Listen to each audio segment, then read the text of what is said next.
Literal nga pong minama ng Greece ang kupunan ng Israel sa round of 16 kagabi sa Eurobasket 84-79 sa pangunguna ni Giannis Antetokounmpo na nagtala ng 37 points, 10 rebounds.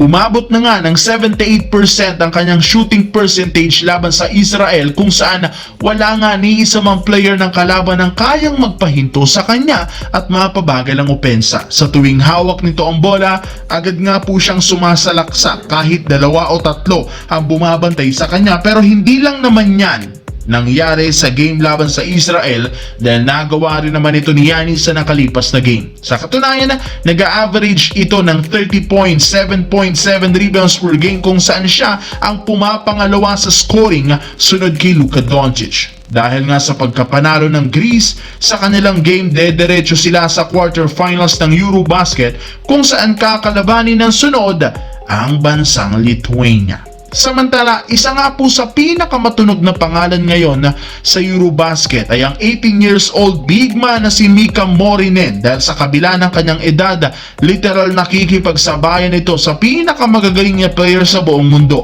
Tinulungan nga po niya ang Finland para ma-upset ang heavy favorite na Serbia at si Nikola Jokic gamit ang kanyang nakakamanghang clutch.